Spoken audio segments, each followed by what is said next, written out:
Ladies and gentlemen, last Sunday, Wakenya walipiga kelele at Nyayo Stadium. Gabon walikuwa wanacheza na Harambee Stars. But after some corrugations, watu wameanza kupiga kelele, Ruto must go. Hoe hoe, Ruto must go. This Sunday, today, kuna game tena kati ya Gor Mahia and AFC Leopard, Mashimeji Derby.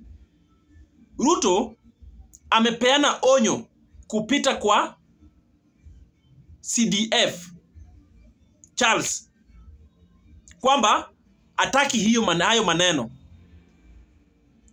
Do you think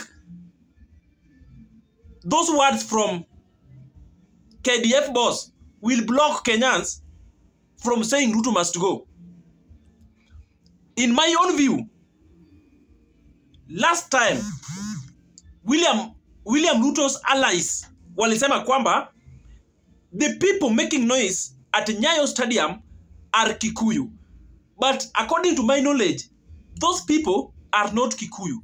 Those are pure Luos and lawyers and other tribes. Wao ndio majority wa fans wa football. I don't think kama Kikuyu anaweza wacha biashara yake eti aende kwa uwanja apige kelele Ruto must go. I don't think. So kama Ruto anaenda kudeal na watu wanapiga kelele Ruto must go at Nyayo Stadium, it is purely Luos and lawyers. Wao ndio majority kwa football. Lakini hii kusema tu eti ni Kikuyu, hii ni kuconfuse tu watu because people like Rigathi Gachagua are not supporting William Ruto. Another thing, after CDF chief ameongea, Rigathi Gachagua amereply. Ameambia yeye kwamba yeye CDF ni mtoto wa Nyeri. Anatoka mahali Rigathi Gachagua anatoka. Amesema hii maneno Ruto must go, mwenye alianza hiyo maneno ni Raila himself. Na kumaliza hii maneno eti Ruto must go ni kufanya kazi ikwe sawa sawa.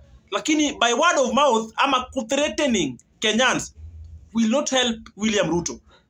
It is only serikali ya William Ruto yenye amewahi saidiwa na KDF. Sijawahi ona serikali ya Uhuru Kenyatta ikisaidiwa na KDF wala ya Mwai Kibaki. Kwa nini hii ya William Ruto?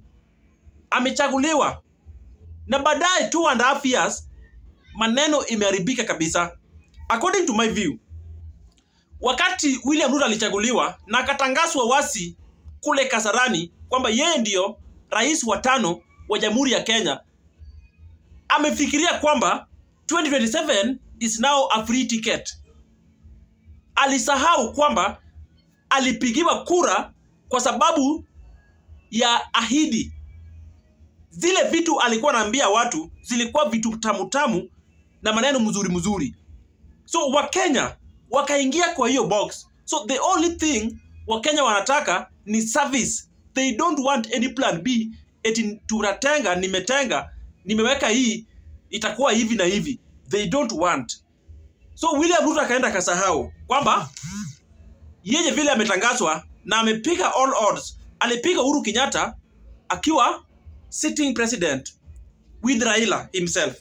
Akaona atatembea vile anafikiria.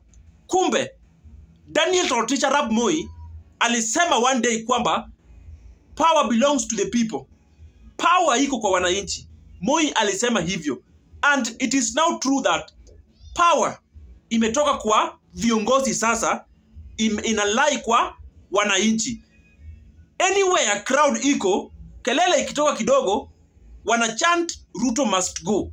What does that one tells you? Na ni masaya kufanya kazi. The only thing William Ruto can do is to atimise yale ameahidi watu wakati wake wa campaign.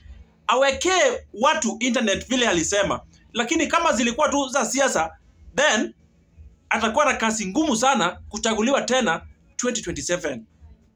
Hayo ndio maneno Ruto alisahau. Baada ya kuchaguliwa, yeye akasema kwamba kama nimepiga Uhuru Kenyatta na Raila, then kupiga hao wengine 2027 itakuwa rahisi sana, na akasahau wananchi. Sasa wananchi saa hii wako na yeye ana kwa ana.